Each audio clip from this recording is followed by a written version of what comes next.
26 जनवरी 1992 भारत के इतिहास का वह ऐतिहासिक दिन जब जम्मू कश्मीर में आतंकवाद अपने घुटनों पर आ गया था।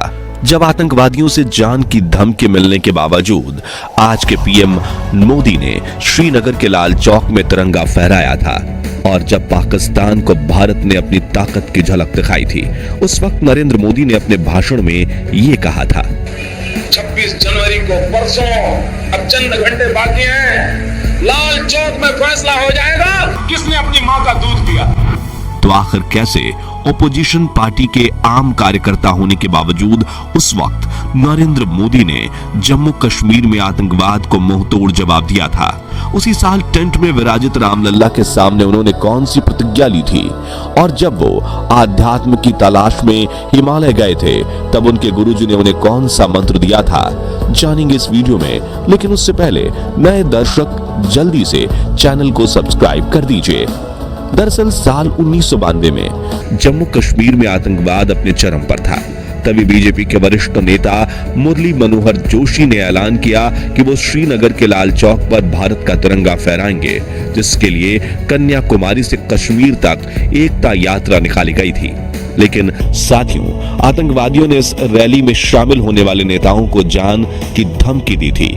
तभी नरेंद्र मोदी ने कश्मीर पहुंचने के ठीक 2 दिन पहले 24 जनवरी के दिन ऐसा भाषण दिया था जो सुनकर आतंकवादियों के पसीने छूट गए थे। उन्होंने कहा था कि हमारी यात्रा ने आतंकवादियों को परेशान कर रखा है।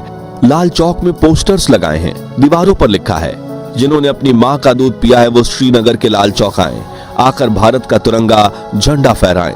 अगर वो जिंदा वापस जाएगा तो आतंकवादी उसे इनाम देंगे। तो आतंकवादियों, कान खोलकर सुन लो, 26 जनवरी यानी परसों में अभी चंद घंटे बाकी है। अब लाल चौक में ही फैसला होगा कि किसने अपनी मां का दूध पिया है और किसने नहीं।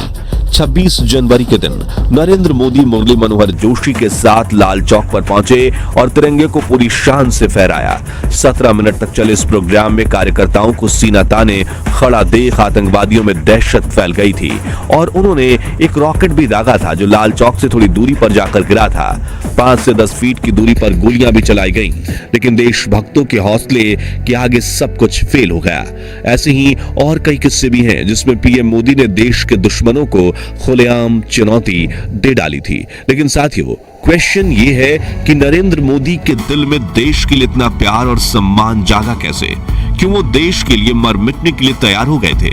आइए जानते हैं पीएम मोदी के जीवन से जुड़ी कुछ अनसुनी कहानियों के जरिए। नरेंद्र मोदी आजाद भारत में जन्मे देश के पहले प्रधानमंत्री हैं। उनका जन्म 17 सितंबर 1950 के दिन गुजरात के मेहसाणा जिले के वडनगर गांव में एक गरीब परिवार में हुआ। उनकी मां का नाम था हीराबेन मोदी और पिता का नाम दामोदर दास मूलचंद मोदी। नरेंद्र मोदी अपने 6 भाई बहनों में तीसरे नंबर पर थे। वे बताते हैं कि बचपन में उनके पिताजी वडनगर रेलवे स्टेशन पर चाय का एक छोटा सा स्टॉल लगाया करते थे और नरेंद्र स्टॉल पर अपने पिताजी की मदद किया करते थे, जहां वो ट्रेन के डब्बों में जाकर चाय बेचा करते थे। उनके बारे में लिखने वाले बताते हैं कि मोदी जी बचपन से ही पढ़ाई में एवरेज स्टूडेंट थे, लेकिन उन्हें स्कूल के नाटकों में हिस्सा लेना काफी पसंद था। भले ही उनकी जेब खाली हो, लेकिन उनका दिल और दिमाग हिम्मत और साहस से भरपूर रहता था। मोदी जी बताते हैं कि उनके स्कूल के पास एक झील हुआ करती थी जिसमें वो अक्सर खेलने जाया करते थे। एक बार उन्हें वहां मगरमच्छ का बच्चा मिला जिसको बहुत बहादुरी से उठाकर वो घर ले आए, लेकिन मां हीराबेन के समझाने पर उन्होंने उसको वापस झील में छोड़ दिया। खेलकूद के अलावा वो इतिहास पढ़ने का बहुत शौक रखते थे, इसलिए वो लाइब्रेरी जाकर कई साल पुराने अखबार और देश के इतिहास से जुड़ी किताबें पढ़ते थे। इसके अलावा वो स्वामी विवेकानंद जी से काफी प्रेरित थे, इसलिए वो उनकी सभी किताबें पढ़ा करते थे। महज 8 साल की उम्र में अपने हिंदी टीचर चंद्रकांत दवे से प्रभावित होकर मोदी आरएसएस में जाने लगे। वहां उनकी मुलाकात एक ऐसे व्यक्ति से हुई जिसके लिए वो झाड़ू लगाने से लेकर कपड़े धोने तक का काम करने लगे। उस व्यक्ति का नाम था लक्ष्मण राव ईमानदार, जिन्हें सभी वकील साहब कहकर बुलाते थे। उनकी मोदी जी पर सबसे अधिक छाप थी। नरेंद्र मोदी को बचपन से ही अच्छे कपड़े पहनने का शौक था। हालांकि वो कभी महंगे कपड़े नहीं खरीदते, लेकिन साफ सुथरा रहना उनकी खूबी थी। उनका स्टाइल बचपन से ही काफी अलग रहा। वो कभी बाल बढ़ाते थे तो कभी बड़ी मूंछ रखते थे, कभी सरदार के गेटअप में आ जाते थे। कोई भी चीज आपको ऐसे नजर नहीं आएगी जिसमें सादगी ना हो। अच्छे तरीके से रहना, गंदे रहना, जूतों का पॉलिश नहीं किया है, कुर्ता ऐसा है, उसका मेरे आदत नहीं, मैं बचपन से आदत नहीं है। लेकिन मुझे नहीं लगता है कि मैंने कभी कोई महंगी चीज परचेज की है, कभी नहीं। मेरे शरीर पे कोई महंगी चीज नहीं होती है, लेकिन मैं साफ सुथरा, धोया हुआ, प्रेस किया हुआ पहनना।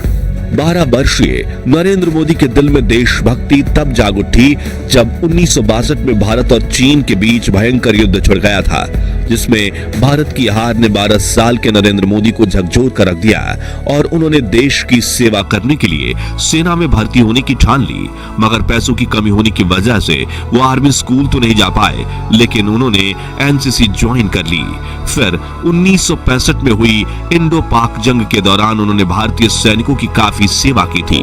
दरअसल जब भी वडनगर स्टेशन पर सैनिकों से भरी ट्रेन आती थी तो मोदी जी उन्हें चाय और खाना पहुंचाया करते थे। बचपन से ही स्वामी विवेकानंद को अपनी प्रेरक मानने वाले नरेंद्र मोदी 1967 में अपना पारिवारिक जीवन त्याग कर स्वामी विवेकानंद की दीक्षा लेने दीक्षा मठ जा पहुंचे, लेकिन उन्हें वहां दीक्षा नहीं दी गई क्योंकि रामकृष्ण मिशन का सन्यासी बनने के लिए उनका ग्रेजुएट होना जरूरी था। वो नहीं थे, मगर दुखी होने के बजाय वो आध्यात्म की तलाश में हिमालय जा पहुंचे, जहां उनके साथ कुछ ऐसा हुआ जिसकी बदौलत ही आज मोदी प्रधानमंत्री हैं। कहा जाता है कि हिमालय की घाटियों में नरेंद्र मोदी को एक साधु मिले थे, जिनके शिष्य बनकर उन्होंने तपस्या करना शुरू किया।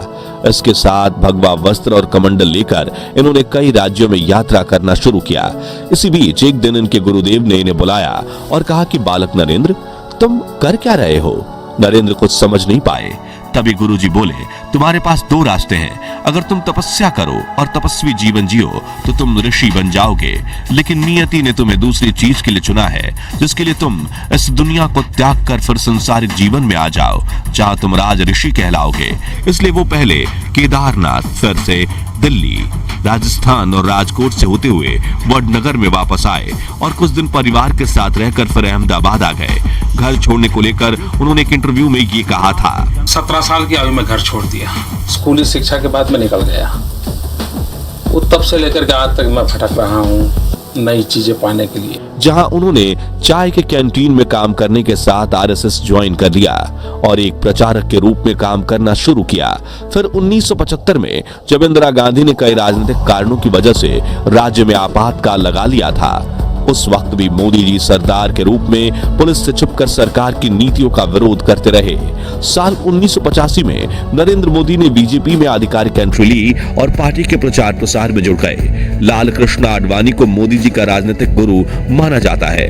90 के दशक में जब मोदी जी ने आडवाणी की सोमनाथ से अयोध्या यात्रा में बड़ी भूमिका निभाई, उस वक्त अयोध्या में एक घटना हुई जिसके बारे में काफी कम लोग जानते हैं। बताया जाता है कि 1992 में नरेंद्र मोदी अपने 2-4 साथियों के साथ नंगे पांव अयोध्या में रामलल्ला के टेंट में पहुंचे, जहां प्रभु श्री राम को कड़ी तपस्या करते हुए देख वो काफी भावुक हो गए। उस वक्त उन्होंने भगवान राम की सौगंध खाते हुए प्रतिज्ञा ली थी कि मैं दोबारा आपके दर्शन करने तभी आऊंगा जब आप भव्य मंदिर में विराजमान हो जाएंगे। इस बात को 32 साल हो गए, लोग भूल गए, लेकिन नरेंद्र मोदी नहीं। उनके नेतृत्व में रामलल्ला को न्याय मिला और 22 जनवरी 2024 के ऐतिहासिक दिन पर उन्होंने ही नवनिर्मित राम जन्मभूमि मंदिर का उद्घाटन किया और उनकी प्रतिज्ञा पूरी हुई। इसके बाद उन्होंने अपने भाषण में रामलल्ला के लिए कुछ ऐसे बोल बोले जो सुनकर आपके रोंगटे खड़े हो जाएंगे। राम भारत की आस्था है, राम भारत का आधार है, राम भारत का विचार है, राम भारत का विधान है, राम भारत की चेतना है, राम भारत का चिंतन है, राम भारत की प्रतिष्ठा है, राम भारत का प्रताप है, राम प्रवाह है, राम प्रभाव है, राम नेति भी है, राम नीति भी है, राम नित्यता भी है, राम निरंतरता भी है, राम विभु है, विशद है, राम व्यापक है, विश्व है, विश्वात्मा है। पीएम मोदी गुजराती में कविता लिखते हैं। उन्हें फोटोग्राफी का भी काफी शौक है। बहुत कम लोग ये जानते हैं कि पीएम मोदी अमेरिका से पब्लिक रिलेशन और इमेज मैनेजमेंट का 3 महीने का कोर्स कर चुके हैं। उनके 5 भाई हैं और एक बहन है। नरेंद्र मोदी की पत्नी का नाम जशोदाबेन मोदी है। परिवार के कहने पर उन्होंने सिर्फ 17 साल की उम्र में जशोदाबेन से शादी की थी। कुछ लोगों का कहना है कि शादी होने के 3 साल बाद तक मोदी जी अपनी पत्नी के साथ रहे, लेकिन मोदी जी के बारे में लिखने वाले इस बात से इनकार करते हैं और कहते हैं कि वो दोनों कभी साथ रहे ही नहीं। मोदी जी का मानना है कि एक शादीशुदा के मुकाबले अविवाहित व्यक्ति भ्रष्टाचार के खिलाफ ज्यादा जोरदार तरीके से लड़ सकता है, क्योंकि उसे अपनी पत्नी, परिवार और बाल बच्चे की कोई चिंता नहीं रहती। खैर, 1992 में एकता यात्रा करने के बाद पीएम मोदी गुजरात आ गए, जहां 1995 में बीजेपी ने पूर्ण बहुमत की सरकार बनाई। केशुभाई पटेल को मुख्यमंत्री बनाया गया और नरेंद्र मोदी को पार्टी का कामकाज देखने के लिए मुंबई बुला लिया गया। 1998 में गुजरात में फिर चुनाव हुए और बीजेपी की सत्ता में वापसी हुई, लेकिन केशुभाई अब काफी बीमार रहने लगे थे। इस बीच 26 जनवरी 2001 को आए भूकंप ने गुजरात को हिलाकर रख दिया था। लोग सरकार से निराश हो चुके थे। तभी केंद्र में एनडीए की सरकार थी और प्रधानमंत्री थे अटल बिहारी वाजपेयी, जिन्होंने मोदी जी से कहा, तुम्हें दिल्ली छोड़कर गुजरात जाना चाहिए। पहले तो मोदी जी ये बात समझ नहीं पाए, लेकिन फिर उन्हें पता चला कि वाजपेयी उन्हें गुजरात का मुख्यमंत्री बनाना चाहते हैं और गुजरात आने के बाद 7 अक्टूबर 2001 के दिन नरेंद्र मोदी को गुजरात के मुख्यमंत्री के रूप में नियुक्त कर लिया गया, जहां उन्होंने 4 बार लगातार जीत हासिल करके करीब 13 साल तक गुजरात के मुख्यमंत्री का पद संभाला। और फिर साल 2014 में बीजेपी ने केंद्र में भारी बहुमत के साथ जीत हासिल की और 26 मई 2014 के दिन नरेंद्र मोदी बने भारत के प्रधानमंत्री।